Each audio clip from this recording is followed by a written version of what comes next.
So just picture this for a second. You pull your RV into a campground to sleep for the night. Okay, sounds relaxing. Right. And you're holding this, like, classic milkshake you just bought from a neon-lit mid-century burger stand down the road. Standard road trip stuff so far. Yeah, exactly. But the ground you are actually parked on is the lip of a massive depression in the earth. Oh, wow.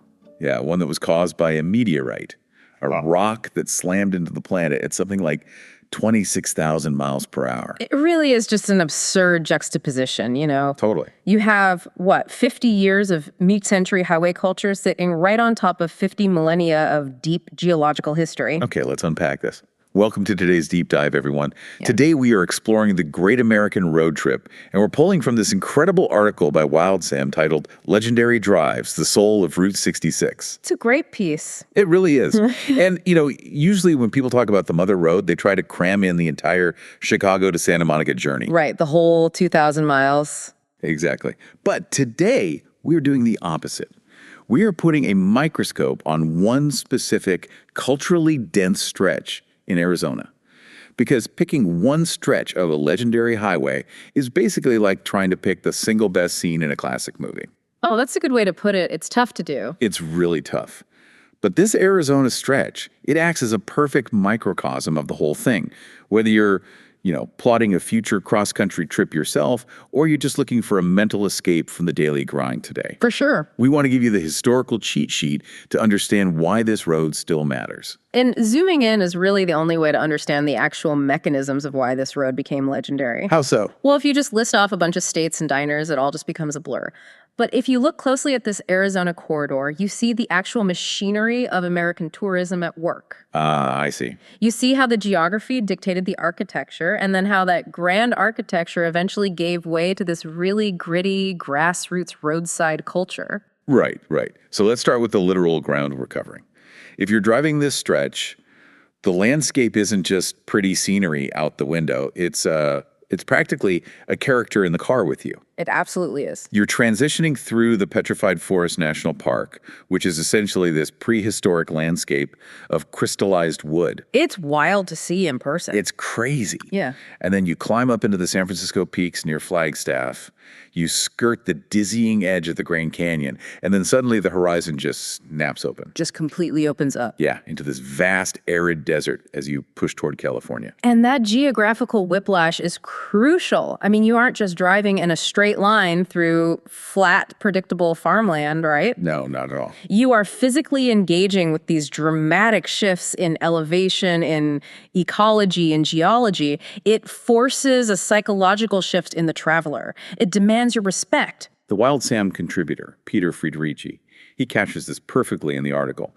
He describes this Arizona section as a place of, and I'm quoting here, big vistas and bold colors, ruddy sandstone, dusky green junipers, cerulean sky. It's a beautiful description. I love that imagery so much. But let me push back on this romanticism just a little bit here. Okay, go for it. It sounds beautiful on paper, sure. But isn't a landscape like the Grand Canyon or the vast open desert basically just an intimidating, empty stage? Well, yes, it can be very intimidating. Right, because usually when humans build a highway and slap down some hotels to accommodate tourists, it just ends up being a massive eyesore against raw nature. Oh, definitely. So how did anyone even begin to build alongside that kind of ancient, massive environment without completely ruining it? That tension you're describing, that is the defining problem of early Western tourism. Really? Yeah, in the late 1800s and early 1900s, the railroads were bringing people out west, but the accommodations were just brutal. I can imagine. Traveling meant enduring rancid food, dirty canvas tents, and just brutal, punishing heat. Yikes. Not exactly a relaxing vacation. No, not at all. So to get people to stay, and more importantly, to get them to spend money, you had to invite them into these massive, sacred-feeling spaces without turning the whole thing into a cheap, uncomfortable tourist trap. Right. To solve that, the tourism industry needed someone who actually understood how to complement the landscape rather than try to conquer it. Which brings us to the person who practically invented the look of the American Southwest. Mary Elizabeth Jane Coulter. Yes, she is a towering figure in American architecture, even though her name isn't nearly as ubiquitous as someone like Frank Lloyd Wright. It started pretty early, right? Yeah, in 1902, Coulter took her first job with the Fred Harvey Company. And just for some context for everyone, the Fred Harvey Company was basically the hospitality empire of that era. Exactly. They built the Harvey houses along the Santa Fe Railway. They were bringing standardized, high-quality dining and sleeping accommodations to a frontier that was previously known for being incredibly rough. So Fred Harvey brings the comfort, but Mary Coulter is the creative engine that gives that comfort its visual identity. That's a great way to frame it. She eventually becomes the company's chief architect and interior decorator. And she held that role from 1910 all the way to 1948. Almost 40 years. Which is worth pausing on for a second. That timeline is incredible. She was a female chief architect dictating the entire design of a massive hospitality empire. During an era when women were largely excluded from the profession entirely. Exactly. It's amazing. What's fascinating here is how she designed. She didn't just plop down generic brick-and-mortar hotels that looked like they belonged in Chicago or New York. Right, she adapted to the space. Exactly. She studied local Native American building traditions and Spanish colonial styles. She insisted on using local ruddy sandstone and rough-hewn timber. She was essentially designing structures that felt like they had grown organically out of the canyon walls over centuries. So she wasn't just, putting up a building with some beds in it. She was doing what theme park designers do today. Yes, exactly. She was building immersive environments before that term even existed. She used those Native American and Spanish colonial motifs as the psychological set dressing. To make East Coast tourists feel like they were on this rugged, authentic adventure. Right, while keeping them perfectly safe and comfortable. It's like she's a modern-day legendary film director.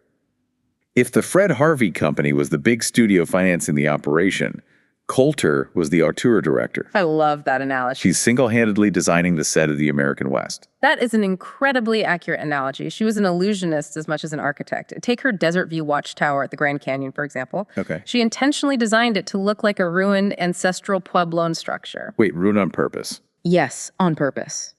She hid a very safe, modern steel frame inside, but the exterior was meticulously crafted to look ancient and weathered. That is so clever. It is. And she designed 8 structures that are actually still in use at the Grand Canyon today, along with the Painted Desert Inn.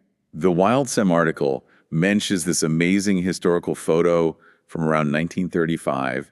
It was provided by the National Park Service. Oh, I know the one. It shows Coulter standing right at the edge of the Grand Canyon, holding blueprints, and showing them off to Mrs. Ikes, who was the wife of the Secretary of the Interior at the time. It's such a striking image. It really is. It's such a powerful image of a woman in total command of her craft, interacting with the highest levels of government to literally shape the aesthetic of our public lands. And her undisputed masterpiece was the La Posada Hotel, which opened in 1930. That's one in Winslow, right? Yes, Winslow, Arizona. It's this grand, sprawling, hacienda-style hotel, and she designed everything in it, right down to the maids' uniforms and the dinner china. Talk about an auteur. Right. And the good news for modern travelers is that La Posada isn't just a memory. Oh, it's still there. It is. It faced demolition in the 1990s, unfortunately, but it was saved. It was meticulously restored by entrepreneur Alan Effelt and artist Tina Mion. Oh, that's fantastic. Yeah, so you can still physically step into Coulter's vision today. Okay, so Coulter solves the problem for the wealthy tourists taking the train in the 1920s and 30s. She builds these grand, highly financed architectural marvels. Right. But as the 20th century rolls on, travel democratizes, right? Yeah. Suddenly, everyone has a car. The Interstate Highway Act passes. The whole culture shifts. Exactly. That grand hacienda style doesn't necessarily work for a middle-class family of 4 crammed into a Chevy who just need, like, a quick lunch and some gas. No, they don't have time for a grand hacienda. Right. So how does the architecture and the culture of the road adapt to the everyday American? It adapts by becoming loud, fast, and highly visible. Yeah. As car travel explodes post-World War II, the competition for the motorist's dollar becomes extremely fierce. You aren't a captive audience on a train anymore. Sure, you can just keep driving. Right, you can pull over anywhere. So businesses had to visually yell at you from the side of the road to get you to hit the brakes. Ah, I see. This is the era of massive neon signs, weird roadside attractions, and those bright, quirky diners. Which brings us down the road to Seligman, Arizona, and a complete aesthetic pivot from Mary Coulter's refined sandstone. A total 180. You're driving along, and you were suddenly confronted with the Snowcap Drive-In. It's a splash of incredibly bright color, vintage cars parked out front serving up burgers, fries, and milkshakes. Classic Americana. But the story of the Snowcap is so much bigger than just mid-century nostalgia. It was founded by a man named Juan Delgadillo. And Juan, along with his brother Angel, who actually ran the local barbershop, they ended up sparking a massive political and cultural movement. To understand the Delgadillo brothers, you really have to look at the mechanics of what actually happened to Route 66. Right, the interstate. Yeah. When the massive high-speed Interstate 40 was built, it deliberately bypassed many of these small towns to save time. Seligman was officially bypassed in 1978. Wow, 1978. And literally overnight, the steady stream of traffic, which was the lifeblood of the entire town's economy, it just vanished. The cars just moved a few miles away, going 70 miles an hour, and Seligman basically became a ghost town. Precisely. And while many towns just folded and gave up, Angel Delgadillo refused to let that happen. He was the barber, right? Yes. He started holding meetings right in his barbershop. He realized that the only way to save Seligman was to rebrand the old bypassed highway, not as a transportation route, but as a historic destination. That's brilliant. So Juan, Angel, and a handful of other local business owners formed the historic Route 66 Association of Arizona. So what does this all mean? I mean, think about the scale of that for a second. It's pretty incredible. Isn't it wild that an 8-state cultural preservation movement started with a guy flipping burgers and his barber brother? It really is. They managed to rally their community, lobby the state government, and get their bypass stretch of asphalt officially designated as a historic highway. And that single localized grassroots survival tactic, it created a massive domino effect. Really? Yeah. It led to the creation of preservation associations in all 8 states along the entire Chicago to LA route. That is just astounding. The preservation of Route 66 wasn't some top-down, well-funded government initiative. It was a bottom-up survival tactic by people whose entire economic existence relied on cars slowing down. Right. They needed people to stop. They recognized that their town's identity was intrinsically tied to that road. If the memory of the road died, their community died.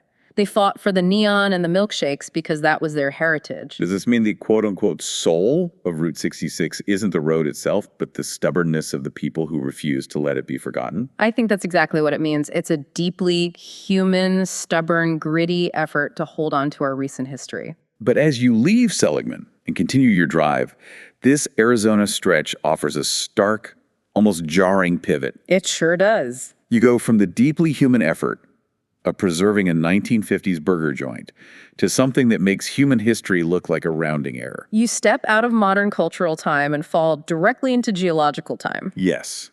Here's where it gets really interesting. Just off the road, you'll find the Meteor Crater RV Park.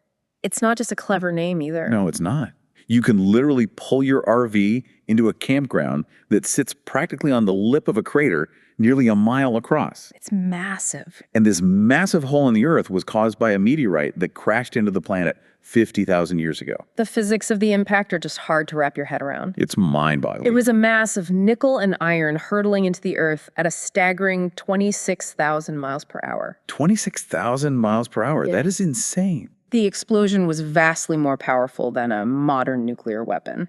It completely vaporized the rock and left a scar on the landscape that is so pristine, NASA actually used it to train the Apollo astronauts for the moon landings. Wow, I had no idea about the NASA connection.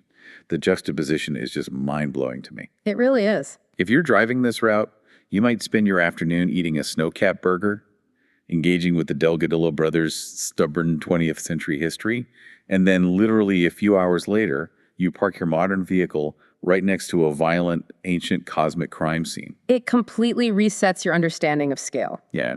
When you drive Route 66, you are tracing a symbol of American progress, the automobile, the Harvey houses, the expansion of the West. It all feels so permanent to us. Because it's our history. Right. But then you stand next to a 50,000-year-old impact site created by a rock from space, and it offers an incredibly humbling perspective. I can imagine. It highlights how beautifully layered the travel experience actually is. You aren't just moving across physical space, you know. You are driving through different epochs. Oh, I like that. You have geological time, Coulter's architectural era, and the Delgadillo's modern cultural time, all stacked right on top of each other in the desert. Which really brings us all together. We started today trying to understand the soul of Route 66 by zooming in on this one specific corridor in Arizona. Right. And look at the sheer density of what this stretch holds.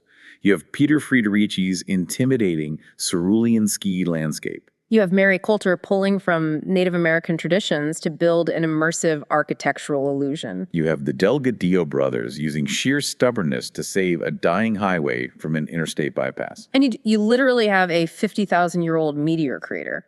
The overarching takeaway here is that a legendary drive is never merely about the asphalt. No, it's an ecosystem. The intimidating landscape shapes the psychology of the people. And then the people, like Coulter, shake the architecture to survive that landscape. Exactly. And then communities, like Seligman, fight tooth and nail to preserve their place within all of it when the modern world tries to pass them by. So the next time you find yourself plotting out a road trip, Yeah. I hope you look beyond just the logistics of getting from point A to point B. Every single stop, every building that perfectly matches the color of the canyon walls, and every brightly colored diner has complex layers of human and cosmic history behind it. If you do drive this route, there's a detail from the WildSim article that presents a very real choice for you. What's that? Historic Route 66 largely runs parallel to the modern Interstate 40. They're right next to each other. Oh yeah, you can literally see one from the other in many places along the drive. And that proximity forces the traveler to make a philosophical decision about how they want to experience the world. It really does. And I want to leave you all with this final thought to ponder today. Okay. We build superhighways like I-40 entirely for the mechanics of efficiency. The whole point is speed, getting somewhere fast. Right, bypassing the friction. Exactly. It's designed to skip the small towns, to skip the slow architecture. But when we prioritize that kind of travel, what happens to the soul of the journey itself? That's the big question. By choosing the interstate and just blurring past places like the snow-capped drive-in, or never taking the time to run your hands along the hacienda walls of La Posada, are we trading rich, quirky, deeply human connection for mere convenience? Something to think about next time you get behind the wheel. It's the difference between skipping to the end of a book just to know how it finishes and actually taking the time to read the chapters. Until next time, keep exploring.